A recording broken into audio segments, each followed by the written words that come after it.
Hi everyone, welcome to the Birthing at Home podcast. I'm Elsie, your host. I've had 2 home births in April 2020 and recently in June 2023. I'm a mental health nurse and an ex-student midwife that still has a strong passion for birth and supporting women. This is the 3rd episode for the Birthing at Home podcast.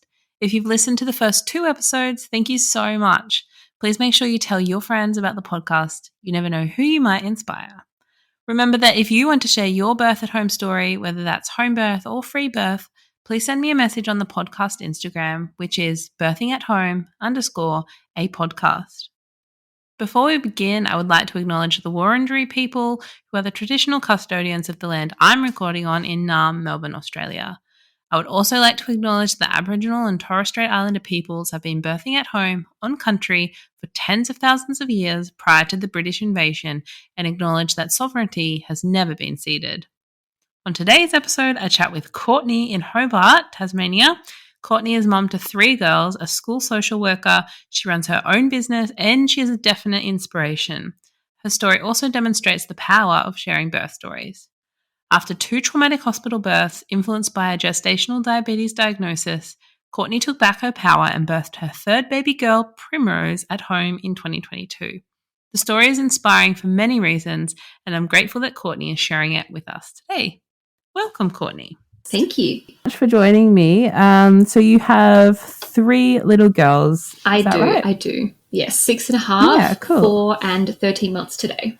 And it's with little Primrose that you had. Yes, so she's our 3rd, yeah. Yeah, cool. I guess for the listeners, do you want to give a little backstory to who you are, who's in your family? Oh, yeah, sure. So my name's Courtney. I've got 3 daughters. I am married to Sam, so he's my husband, and we met in high school. So we've been together now for almost just half of our lives. Wow. I'm a school social worker. I love sewing and I have a little sewing business. I've been pregnant and or breastfeeding for about 7 years. I think I was calculating yesterday. And I was like, oh my God. That's actually quite incredible. Yeah, our bodies are truly amazing. And I think a really important, I guess, fact about my births that I've really loved is that my mum has been at all of them. Oh, wow. Yeah. That's very special. You obviously have a very safe relationship with your mum. Absolutely. Yeah. So there's Sam and 3 girls. Did you say what their names were? Yeah, so Eloise is the eldest, and then I've got Lily, who's 4, and then little Primrose. Yeah, cool. Turns out I like flower names. Yes, that's very true. I didn't even think of that. I was talking Neither did I until I had 2 of them named flowers, and I was like, oh, look what I did. We were just saying before that I only know Primrose from the Hunger Games. So yes, there you go. It's also a flower. Cool. Do you want to give a little backstory to Eloise and Lily's birth, like your birth experiences with them? Yeah. So that was probably a really big factor in why we chose actually to have a home birth the 3rd time. Yeah. So with Eloise, I was, I think, 25 years old at the time. So I was still, quite young and new to the whole system. And I was just maybe on the naive side, perhaps, just in relation to what birth and pregnancy would look like. Yeah. And in the end, I was diagnosed with gestational diabetes. And then at our 39-week appointment, after kind of them talking about induction and all of that type of thing in the weeks leading up to the due date, I was so exhausted and so, I guess, over trying to argue why I shouldn't be induced. And I ended up giving in and being induced with Eloise. And it was quite a traumatic experience for me, just because I went from not being in labour. They induced me at around 12 o'clock in the afternoon, and she was born at 3 o'clock that afternoon. So it was 3 hours of super intensity. Oh, my gosh. And, I'm not saying that will be everybody's experience, but for me it was, not.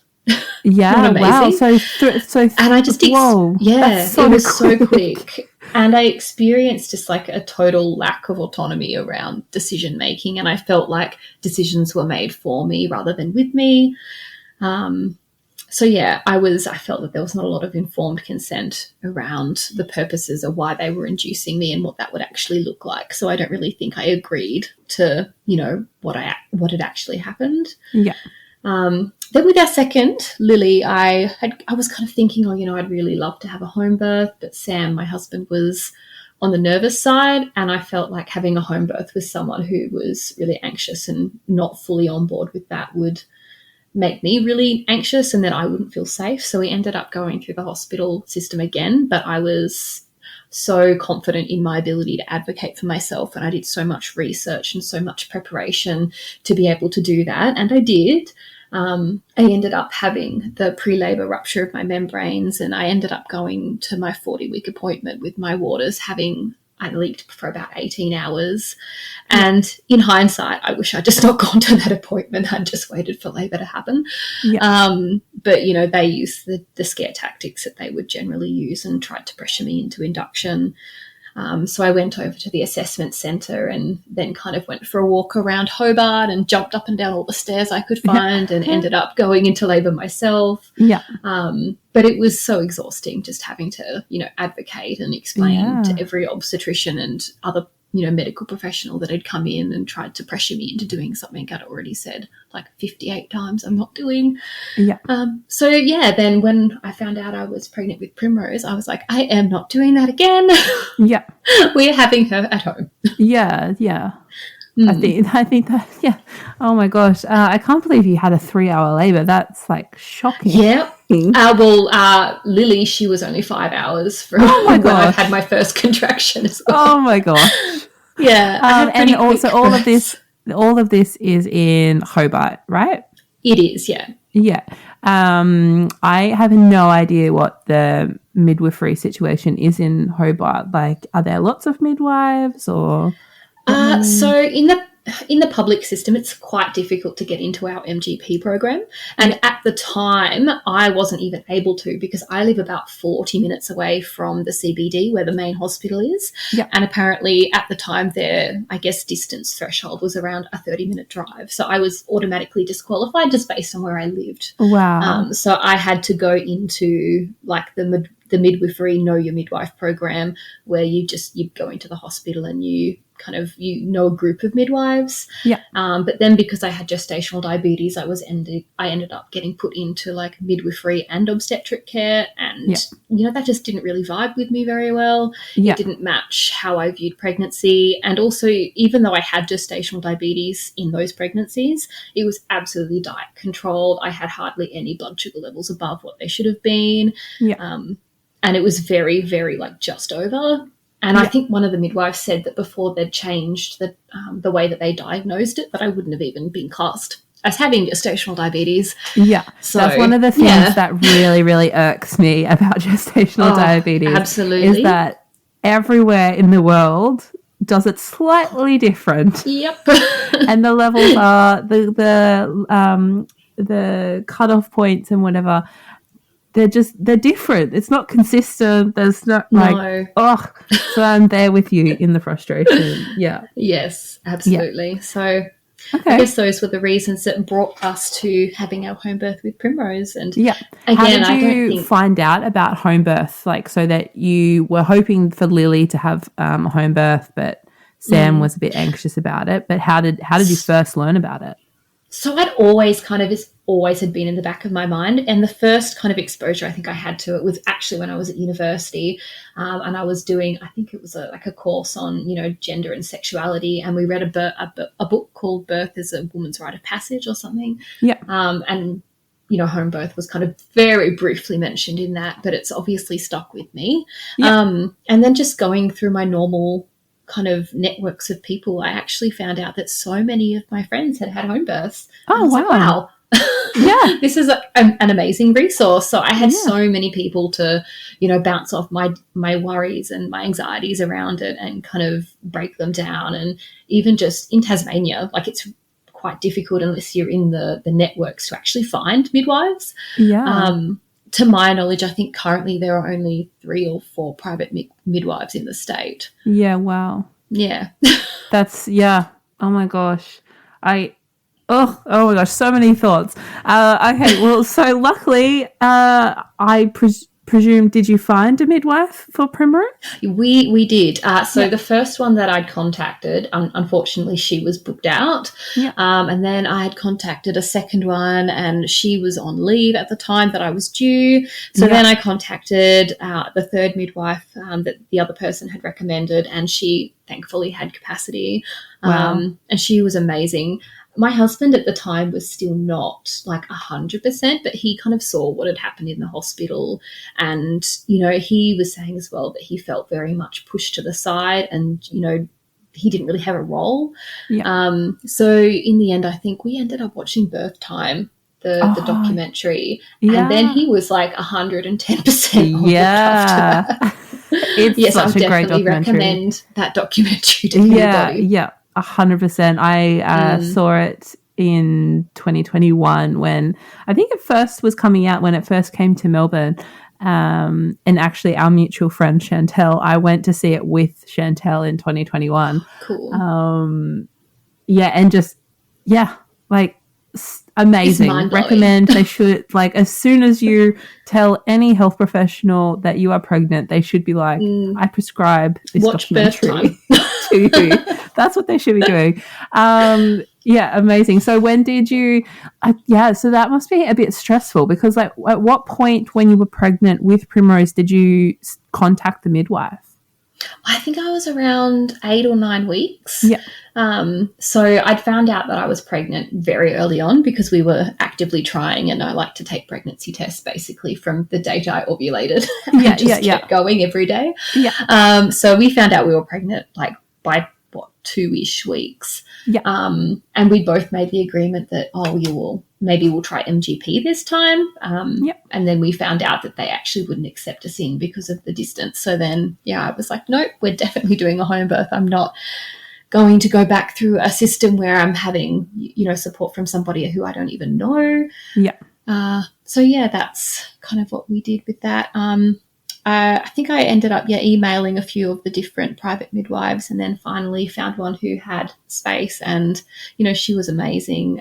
Listened to all of the things that I was worried about around having a home birth, and just helped me work through why I was worried about those. And was that kind of off the back of those traumatic experience that you'd previously experienced? Yeah. So with my first, with the induction, I just felt the intensity of the sensation was just humongous. And I was worried that I would feel that at home and then, I guess, not have any, pharmaceutical pain options.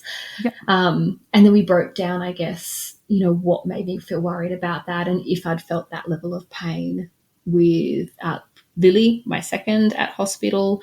So we really worked through, I guess, feelings and how I manage pain just on a general kind of basis. And she reassured us and spoke us through all the different, I guess, options that she uses, and that, as a private midwife in her whole career, that she's, I think, rarely ever had to, do a hospital transfer because a woman was, not coping with the pain, that at home it just feels so much different. Yeah. And then I guess the other thing was just a sensation or a worry about feeling out of control, and getting to a stage where I felt so panicked I wasn't able to, I guess, collect myself. Yeah. So those were the two biggest kind of fears that I had about home birth. Yeah, wow. That's very courageous that, you were able to still, I guess when you reach that point, you kind of it can't be like this. There must be something different that could be happening here. Exactly. And in the end, I think the biggest thing I was worried about was feeling out of control and having somebody else make a decision for me. And I was like, well, that's not going to happen at home. Yeah. The decisions are mine at home. Yeah. So, yeah. Yeah. Yeah. Okay, amazing. You successfully contacted one of the very few private midwives in the Hobart area. And so did you go to, did she have her own little practice thing, or did she come to you, or? No, so she came to me for all of the antenatal appointments, which Wow. was amazing because obviously I already had 2 kids. Yeah. So we didn't have to leave home. She came to us. And my daughters got to be there for most of the appointments. And, Oh, beautiful. they used the Doppler to hear the heartbeat. And Yeah. they were really part of it and really included, which Yeah. was really important to me because I'd planned for them to be there at the birth. Yeah. So I guess being part of that initial kind of lead up phase was really important for them to get an understanding of what was happening and also to build that relationship with our midwife as well. Yeah. And what's really beautiful about all the midwives in Tasmania down in the south anyway is that they support each other. So, they organise between each other, who's going to be the second midwife when a woman goes into labour. Yeah. So it's really lovely. Yeah. I think they probably work better together because of that as well. Yeah. Yeah. So you said something special about all of your births is that your mum has been there. Yes. As obviously a primary support person in the birth space, what was her kind of feeling post, those two traumatic hospital experiences and then, saying, okay, well, actually, I want to go and birth at home now. How did she feel about all of that? Do you know? I think she was a little shocked, but also not totally unsurprised. Yeah. I like to do things a little bit differently. Yeah. And I think that I'm not sure that she would have, used the word, traumatic to have described the birth. Okay. Because I think for her, that's what birth looks like and that's what it is. But it is something that's, really painful and really something that is in a hospital. Yeah. So when I kind of called her up on the phone and I was like, so I'm going to have this baby at home. And she was like, what? Yeah. And then it was really helpful, actually. My aunt, who's my mum's sister, is a midwife. And would love to get into private practice as well. So I think that she was a good person to talk to my mum to actually say, hey, this is actually a really safe decision for her and really, evidence-based and, is going to be amazing. So I think that reassured her a lot. Yeah. Oh, that's fantastic. Always helpful when there's a midwife in the family. Yes, although she is in Western Australia, which is a pain because it would have been great for her to have been my midwife. If only. That's very cool. So the midwife saw you for all your appointments. Did you get an opportunity to meet the set, like any of the other midwives that might have been? Yeah, so they do morning teas every few months. Yeah. So I could go and meet other women and listen to their birth stories and meet all the other midwives. Yeah. And also the midwife who was coming to be my second came to I think 2 appointments towards the end of my pregnancy. Yeah. So I could get to know her as well. And she was also lovely. Yeah. Yeah. And what was the whole experience like with 2 other little girls to chase after? Oh, exhausting. I had so much nausea. It was insane. I don't think I stopped vomiting until around 30 weeks. Wow. So that was not fun. But I think, once I kind of got over the nausea and could really be like, oh, my God, I'm actually going to have another baby. Yeah. It was, it was really good after that. Yeah. But, definitely tiring and then also working full-time at the same time. I can imagine. And so with both Eloise and Lily, you were diagnosed as having, according to them, gestational diabetes. Is that correct? That's correct. Yes. So for Primrose, did you go through that whole testing process again, or? No, I decided, because I was actually aware this time, that I could choose not to have the test. Yeah. And I chose not to be tested. I had made lots of lifestyle changes as well in between Lily and having Primrose. I was a lot more active. I'd lost weight. My diet was a whole lot healthier. And I just felt that based on the research that I'd done and my experience previously, that the label was actually more risky than having the test, if that makes sense. Yeah. Both of my sisters are type 1 diabetics, so I had access to a blood sugar level monitor, and I did measure my blood sugar levels daily for weeks and weeks and weeks. Yeah. After 24 weeks up to 30 weeks, and all of my blood sugar levels were normal. So I was really happy. Yeah. Amazing. And yeah, I find that also so frustrating that you don't really, like, it's not really presented to you as an option. Yeah, as an option. No. Exactly. It's presented to you as a, this is what we do because this is what we do. And so you have to do it. Yeah. Even I've had obviously 2 home births as well. And in my first home birth, like, I went in saying, no, I don't want to, like, I went through the private midwife and no, I don't want to have the glucose tolerance test because of XYZ. And they so my private midwife was fine, but the business or whatever turned around and said, well, we can't support you to have a home birth unless you have some sort of glucose test. And I was like, wow. What? And then when I ended up doing the test, the lab stuffed up my results anyway.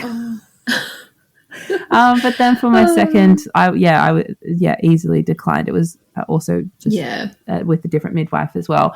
Anyway, that's amazing. So did you feel more empowered than being able to, say no? Yeah. Yeah, absolutely. I felt really happy with my decision and really confident.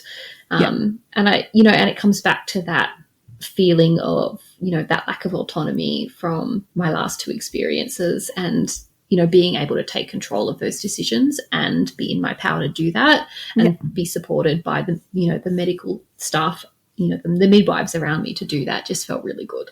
And did I imagine with Eloise and Lily, did you feel, or were you I guess essentially pressured into having more scans, like to assess growth and things like that?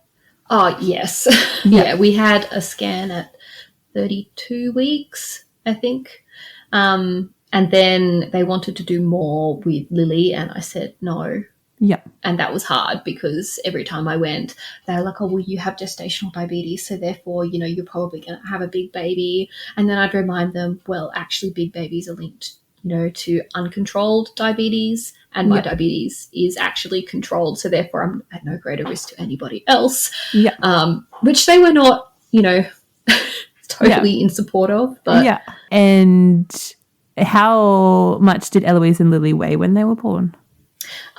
So Eloise was 2.9 kilos. Yeah. And Lily was 3.8. They're not big babies. No. No. Oh my gosh. Did any of the scans that they did suggest that they would be big? No. Yeah. No. Oh my gosh. And so with Primrose, did you have any scans? I had like the early one at around 12 weeks, and then I had a 20-week scan as well, and that was all I was wanting to do. Yeah, yeah. And although in my 20-week scan, the sonographer was like, oh, I just really want to check your cervix with the internal one, whatever that one's called. And I was like, oh, why do you need to do that? And they're like, oh, it's just like common practice. I'm like, I don't really feel the need for that one. And she's like, oh, we just have to. And I was like, no, we don't have to actually. Oh my gosh. What the heck? I know, it was the first time that I'd experienced them wanting to do that at 20 weeks. I was like, what? Yeah, at 20 weeks. Like, yeah. That's very concerning. And when you said no, did they stop kind of like pushing to no, they went and checked with their manager. Oh my gosh. Even if your manager says that you need to, I'm not consenting, so you still can't. Yeah, keep that fear away from me. Yeah. Oh my gosh, that's horrible. I'm so sorry that you had that experience. What the heck? And I had a similar experience because the hospital had sent a letter and they made me a 37-week appointment and like sent it in the post, and I'd gotten it, and then I'd called up to cancel. And they were like, oh, we're just going to need to check with the doctor to see if you're allowed to cancel. And I was like, well, you can do that, but I'm not coming. Like, what are you going to do? Drag me there? Oh, my gosh. What the heck? I know. Oh, my gosh. So you had those 2 scans with Primrose. You were self-checking for your BGLs, didn't do the formal test or anything. Was there anything else that came up during pregnancy? Oh, well, Lily brought COVID home when I was 38 weeks pregnant. Oh, So brilliant. that was Thanks, super Lily. fun. Yep. My midwife, Anna, was like, oh, your baby's so low down, like really low. And I could feel her every time. Like I took a step. She's Yeah. like, you know, you're going to have your baby soon. And then the next day, Lily tests positive for COVID. Oh, And then we get through the end of that week and I'm 39 weeks. And I'm like, okay, everything's good. I can have this baby now. And then my husband gets COVID. And I'm like, what is happening? oh my gosh. So he was sick. I made him isolate in like the computer room for an entire week while I looked after the entire family when I Oh was my like, gosh. you know, super ready to have this baby. Yeah. He finally got better.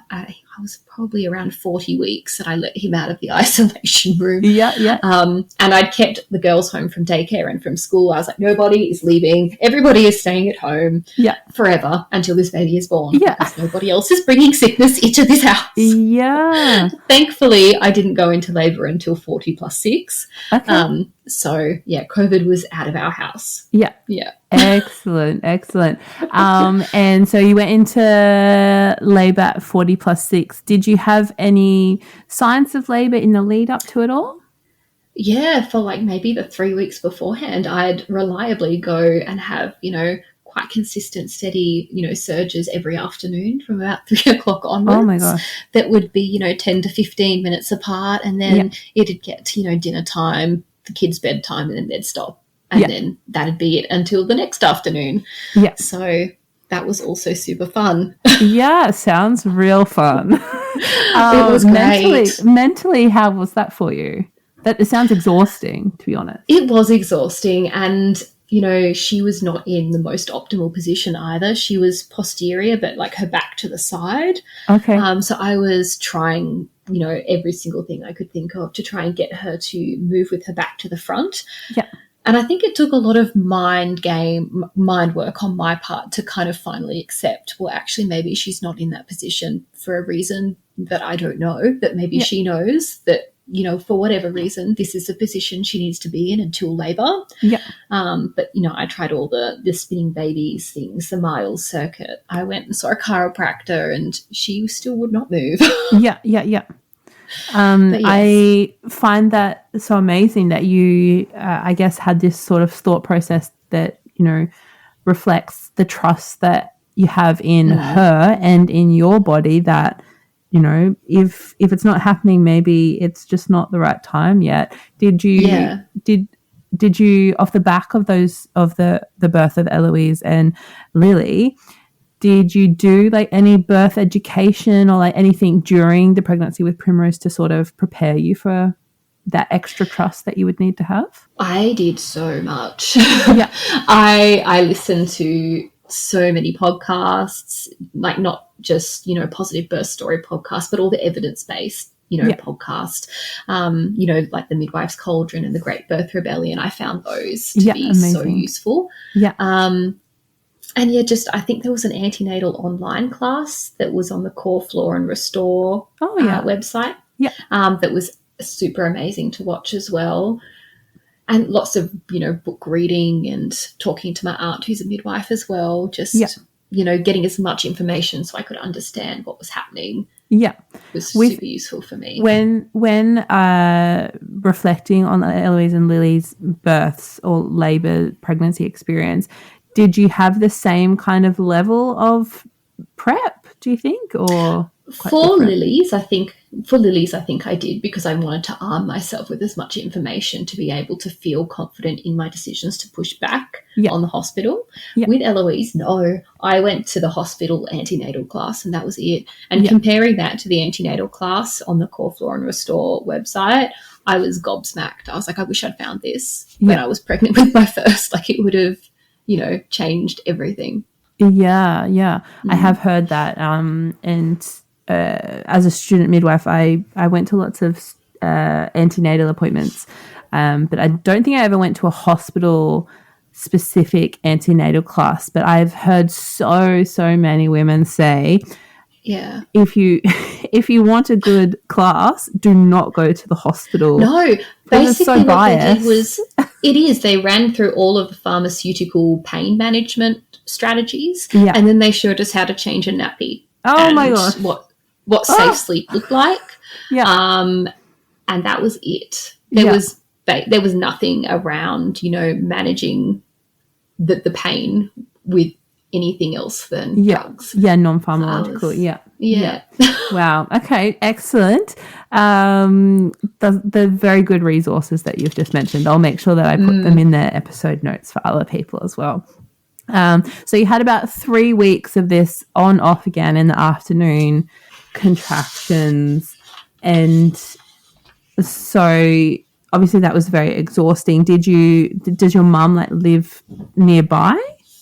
Yeah, so she's only about a 25-minute drive, so not super far. Yeah. But, every afternoon she'd send me a message, is it happening? And then I'd be like, leave me alone. Yeah. I'll tell you when it's happening. Yeah. You don't need to keep asking me. It's not as if I'm going to have this baby and then send you a photo of it. Yeah, you're going to be here. You missed out.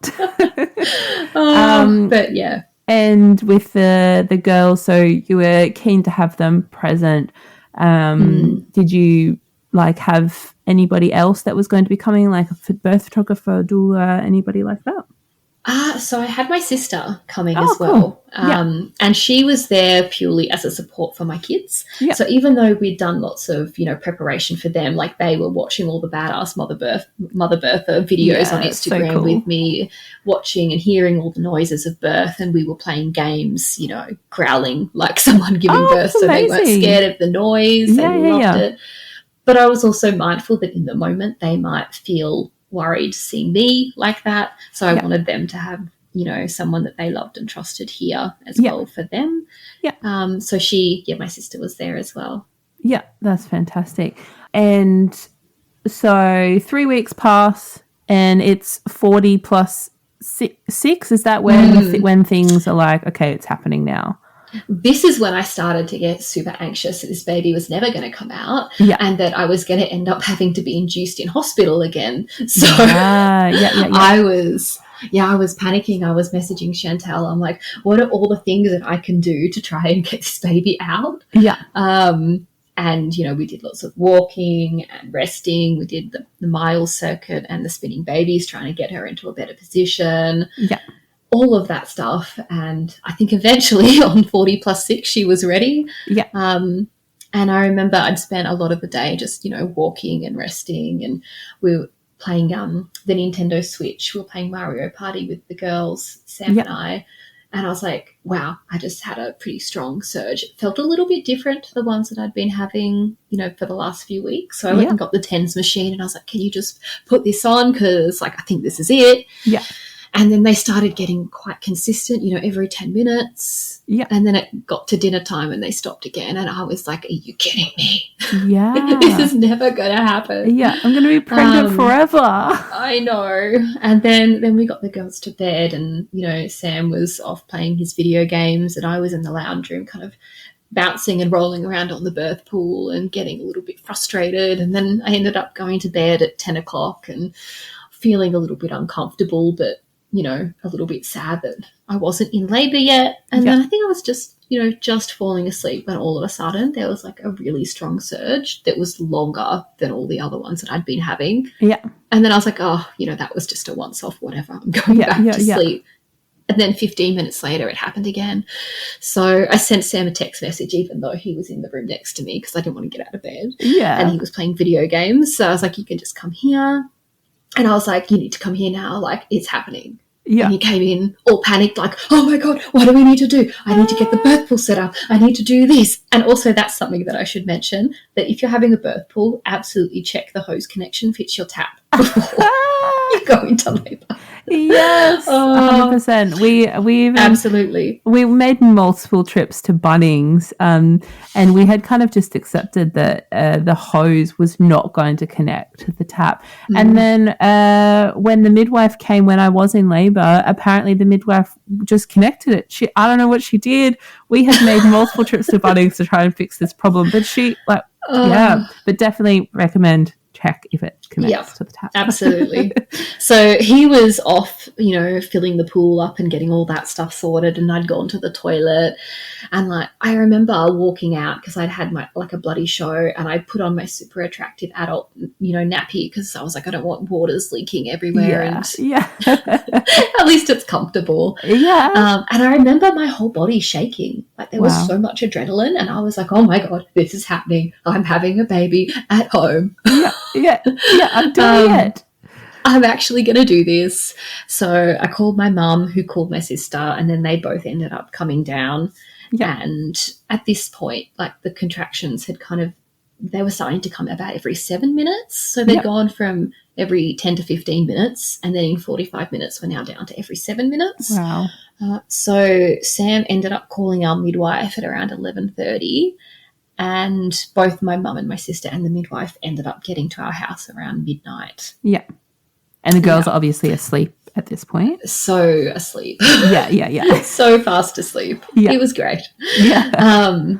But yeah, we'd set up the birth pool in our bedroom, and I was just in there with the little lights that I'd set up, and I'd put fairy lights under the liner. Yeah, such a good trick. So there was lights in the birth pool, so and my pretty. little affirmations up on the wall as well. Yeah, and I was just on my yoga ball, kind of bouncing up and down and leaning forward over the bed, trying to encourage her to turn. Yeah, which I think she did, because I was not getting any back pain at all during the labour. So, did you have your TENS on at that point? I as well? did. I loved my TENS, and I remember thinking through every surge, "Thank you, Chantal. Thank you. I love you." Oh, hail the TENS machine! Absolutely, it was a game changer for me, because I loved the shower. With my birth with Lily. And this time I didn't even get in the shower, because to me the TENS just felt like a constant shower exactly on my back where I needed it. Yeah. And I also had combs, the hair combs just in my hands, just squeezing. Yeah. Yeah, so I loved that as well. Yeah, that's brilliant. Did you have any music? Oh, yes. I loved I've had instrumental kind of stuff in the background. Yeah. I don't like people talking when I'm in labour. Yeah. So for me, the music needed to be just very instrumental, so that I could just listen to the sounds rather than voices. Yeah, absolutely. Did you ever put earphones in? No, I just used my Bluetooth speaker. Yeah. Excellent. And so you were just bouncing. And you didn't use the shower. When did you get in the pool? Oh, it was probably very close to the actual birth. Okay. I felt so calm and so safe and so in control, but by the time it got to, transition and getting in the pool, and the midwife was like, "Oh, you should probably think about getting in the pool if you want to have a water birth." I was like, "You're nuts. I'm not ready to give birth. This is nowhere at the level that I felt in the hospital before pushing."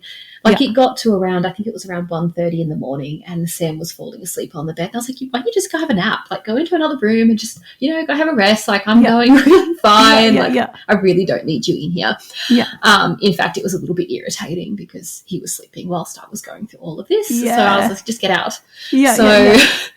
He left and went and had a bit of a nap, and I had some time just to myself in the room. And I remember feeling quite emotional. It was quite sudden. All of a sudden I just felt tears and just felt like I needed to cry. Yeah. And then I was crying, and I was like, "Why am I crying?" And I was so upset that my pregnancy was about to be over. Oh. I was about to give birth, and that it was going to be so amazing, but that then it would be finished, if that makes sense. Yeah, absolutely. Yeah. It's a chapter, and the chapter is about to end, and another one's about to start, but you can still feel sad about it ending. Yeah. So he ended up coming back in with the midwife at around 2:00. Yep. And that's when she suggested, "Oh, we should probably start heating that pool up for you to get in." Yeah. And she'd listened with the Doppler to the heartbeat a few times, but I didn't have any vaginal examinations at all. Yeah. Which was what I wanted. Yeah. And then I ended up getting into the pool. It was around 2:30, and it was amazing. Yeah. It was so beautiful and warm, and it just took so much of the weight off my stomach. Yeah. although I was a little bit worried to take the TENS off because it was so amazing. I was like, what if I take it off and then like my sense of calm goes away and I'm not able to get it back? Yeah, it is. Yeah, it is. So I hope one day they invent something that can be worn in water, because I've experienced similar where it's like, oh, like you've got to choose like one or the other. You can't have both. Exactly. And it took a bit of getting used to once I got into the pool. Yeah. Like, because I was so on top of everything with the TENS machine, and I kind of felt a little bit less grounded in the pool.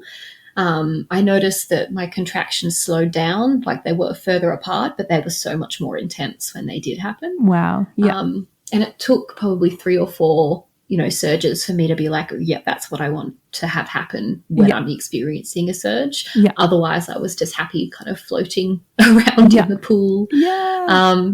But I loved it when my husband Sam was kind of hanging over the edge and I could hang off his shoulders and like stick my hands into his shoulders. Yeah. I just remember like really low humming and low moaning was just amazing to try and work through the surges. Yeah. And the loudest part of my birth was actually when my midwife got a cold cloth and put it on my back and I shrieked. I was like, what? Don't do that.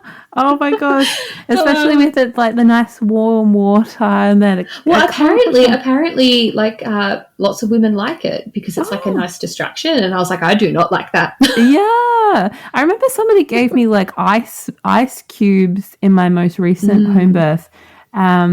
But I just remember somebody giving them to me, but I don't know where they went. They didn't go on my body. I didn't put them in my mouth. They probably just melted in the pool. Probably. Yeah. But I have heard that, but I can imagine that's quite a shock when you're in your Zen kind of zone, and then somebody's like, here's a cold water. That was probably one of the most memorable parts. Yeah. What was your sister and mum doing at this point?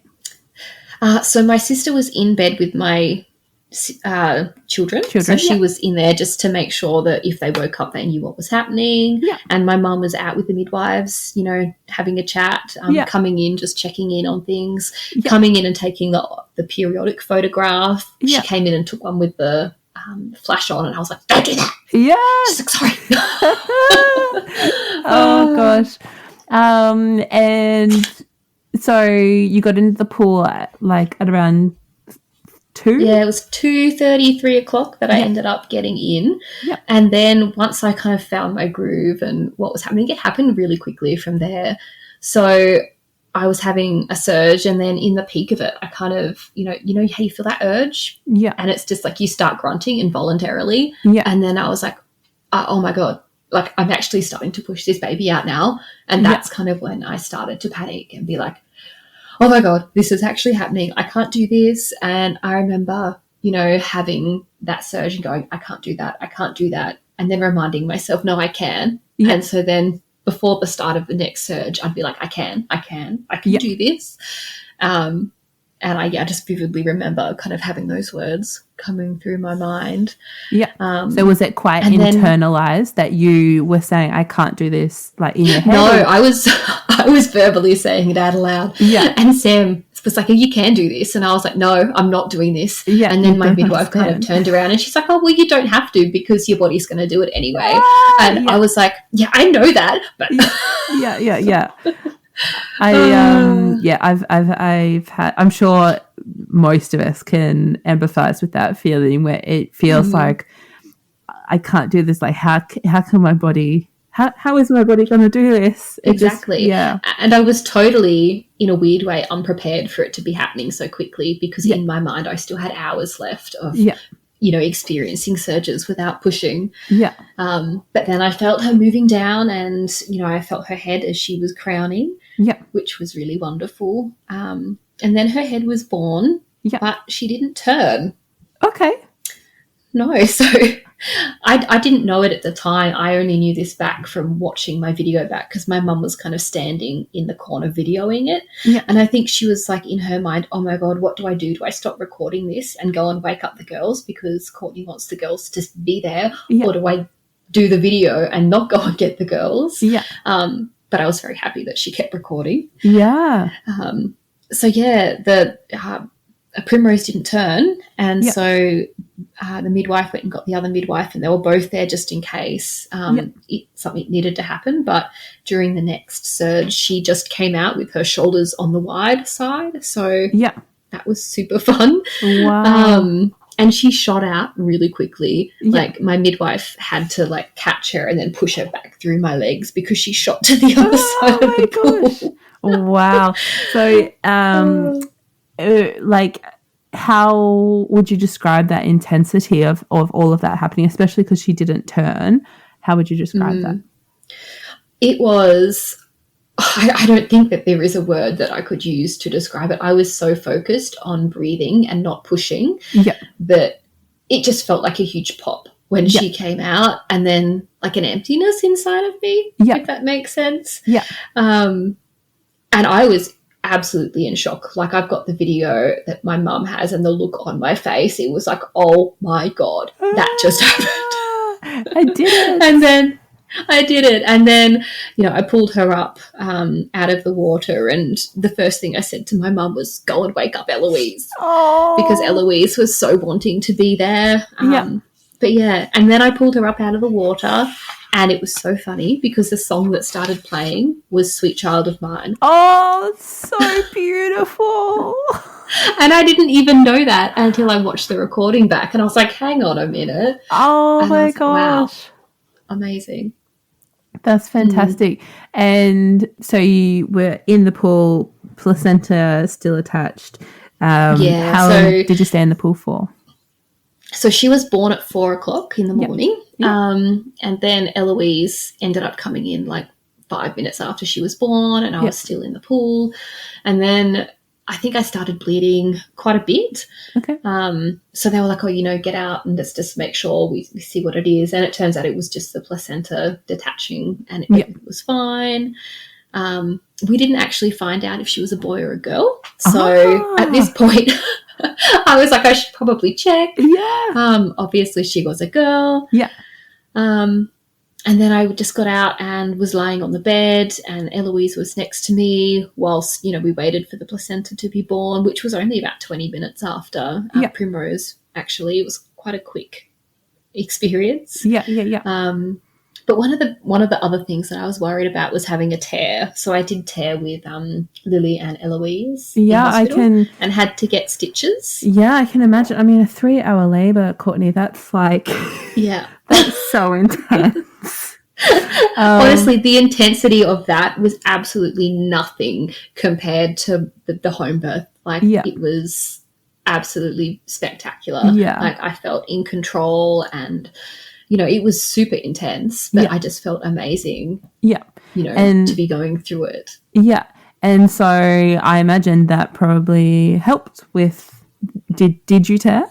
Yes, I did. Yeah. And they said that was because, no, I had a 2nd degree tear again, but they were saying that was because her shoulders came out wide rather than her head turning and coming out vertically. Yeah. And then they also noted that, if she was able to fit out like that, like if I had another baby, I could probably have like a really big baby and it would be fine. Yeah. So that was reassuring. The difference though at home was that the midwives were amazing. They were like, these are your options. Yeah. You can choose to have stitches, or, looking at the tear, you would probably heal fine without stitches, if you kept your legs together. Yeah. So I actually chose not to get stitches. Okay. Which I didn't even know was an option when I was in hospital, because I wasn't presented with that as an option. Yeah. So. Yeah. And how long did you get to, or how long did you choose rather, to stay attached, or for Primrose to be attached to the placenta? So after the placenta, or actually before the placenta was born, the cord had already stopped pulsating. So I think we ended up cutting her cord. Yeah. It was maybe 18 minutes after she was born, and then the placenta came out quite soon after that. Amazing. Yeah. And you were out of the pool when you gave birth to the placenta? Yeah. Sitting kind of on the edge of the bed, I kind of stood up, and Sam kind of helped take some of my weight, and we just caught it in a little bowl. Yeah. Eloise, I think, was in shock So She was what like, is oh, that? what's happening? She actually went to school the next day because we'd shown her the video afterwards because she was so upset about missing the actual Oh, birth. I can imagine. She went and told all of her friends, I watched my sister be born last night, and she slithered out. Was the description she used. She slithered out.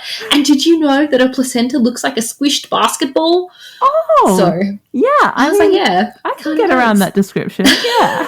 So that's great. she's super into it. Yeah. I think she's probably going to be a midwife one day, just because she goes to sleep at night listening to her bedtime story meditations. But then Yeah. sometimes I forget to turn my Spotify off, and Yeah. so while she's sleeping, it'll be like positive birth stories in her Oh. ear, and like the midwife's cauldron and birth statistics. Oh my gosh, that is perfect. That's brilliant. Oh my yeah. gosh, that's so sweet. And what was your recovery like with not getting the stitches? Oh, really good. Yeah. It definitely took a bit longer, I think, to recover if like having no stitches. Yeah. But I felt much better in and of myself just not having had the stitches. Yeah. So I Yeah. think maybe it was 5 weeks until they were kind of all healed up. Yeah. Yeah, I guess though it's about like your choice, and if you're not given a choice, then you have a choice. So I think No, if you're not given a choice, you've only got the option that's presented to you unless you've, been able to find out information beforehand. So. Yeah. That's amazing. I can't believe that she didn't turn. That's do they call that sunny side up? No, so she came out. She came out, but then you know how babies kind of turn their head to the side so that their shoulders come out. Yeah, her shoulders came out, so they were like horizontal. Yeah, if that makes sense. Yeah. But no, she was born with her head like facing down. Yeah, facing the back. Yes, but then her shoulders didn't turn so that her back wasn't facing my leg. Yeah. Like it was her shoulder facing each of my legs, if that makes sense. Wow. And so what I was like, if you didn't do that, I probably wouldn't have taught. Yeah. Oh, don't worry. If you have a big baby, then you'll be good. Yeah, I know. I'll be fine. How much did Primrose weigh? Only 3.3 kilos. Yeah, wow. And what was your postpartum, like the early postpartum, like for you? Oh, amazing. I remember just lying in bed and, having Eloise there with us. And then my sister taking her back to her room and just eating avocado in toast, avocado on toast just after the birth. And I was like, you just don't get that in hospital. Yeah. And just like the morning after, my mum and sister were there. They got up with my other kids to make sure they had breakfast. Yeah. And then they came into the room and got to meet their little sister without, having all the hospital noises in the background. Yeah. And it was just the most beautiful thing that I think I've ever had happen. Yeah. And like I remember saying to my husband, I want to have another baby. And this was within 24 hours of giving birth. And he was like, you are nuts. What are you talking about?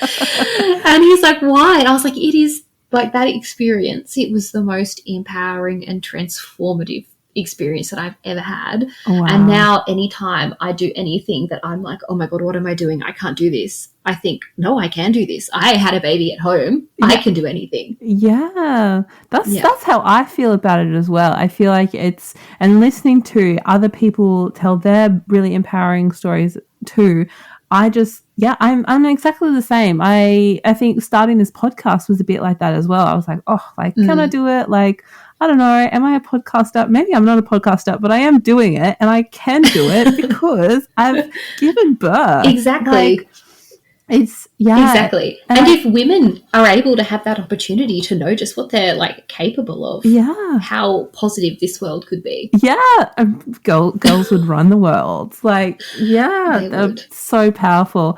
That's amazing. Congratulations.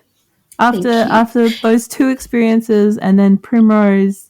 Wow. And every night now she sleeps because her cot is kind of sidecarred next to our bed so that she's like next to me, but I've still got my space for sleeping. Yeah. But she sleeps every night where she was born. And I just think how many people can say that. Like, that's just beautiful. That's so special. Plus, we planted like her placenta out under a tree through the window. So every morning when I wake up and I open the window, I see this beautiful magnolia. Beautiful. Like, that's what placenta is. Has it been flowering recently? It has. Yeah. It has. It's beautiful. Did you notice? I know that if you plant the placenta like too close, is it like too close or like to the roots or something, that the nutrients in the placenta can kind of like overpower it? Is that correct? That's right. We planted it at least a foot of soil is between the placenta and the tree. Yeah. Amazing. And did you choose to breastfeed? Yes. So I have been breastfeeding basically constantly since Eloise was born. Yeah. I don't actually know how to wean without getting pregnant, so that's an issue. Oh, that's so funny. So yeah, breastfeeding this time around was quite easy. With Eloise, we had lots of troubles, and also with Lily. Yep. But with Primrose, I've been really lucky this time. Like, we were already sideline breastfeeding, but when she was an hour old. Wow. So yeah. It's been a blessing. Yeah. Well, thank you so much for sharing your story of all three girls, really. Thank you for giving me the opportunity to, I guess, be one of those positive stories that I was listening to when I was pregnant. Yeah. So it's really special. Like we've said, it's so empowering to hear, especially, with the New South Wales birth trauma inquiry happening, just how... you can have these experiences, but there is space and opportunity for to have an experience that is empowering and healing, and absolutely it is possible. And with the birth trauma, it's not even just the birthing people who experience that; it's their partners as well. Like, my husband said, witnessing what had happened to me was traumatic for him, and not knowing what to do, and that having the birth at home was, really wonderful for him too, that there was no people rushing around, that he actually had a role, he knew what he was doing, and he was able to support me in the way that we'd planned. And he often describes the birth to his friends as like, really relaxing and calm, and they look at him as if he's nuts. Wow. Yeah, see, I think that's also part of the equation, is that if we empower like our partners who are supporting us through these home births, like the power that they can have like in other partner circles, I guess, because like you've experienced, the anxiety and fears of your partner in choosing a home birth are completely valid, and you obviously you want your partner to feel comfortable as well. So if they're having some fears surrounding it, that's going to impact on your choice or your ability to have the home birth. So yeah, and they're all good things. Thank you so much. Anything that you wanted to add or anything, Courtney? No, I just want to thank you so much for this opportunity. It's like, just even having this recording and being able to show Primrose when she's older is going to be just absolutely so special. Cool. Well, thank you for listening, everybody, to the third episode of the Birthing at Home podcast with Courtney, who is in Hobart, Tasmania. It's very cool that we're hearing from people from all around Australia. And if you would like to also share your birth story, you definitely can by contacting me on Instagram at the Birthing at Home a podcast. Cool. Well, thank you so much. Thank you. Okay, I hope you have a nice afternoon. You too. All right, bye. Bye.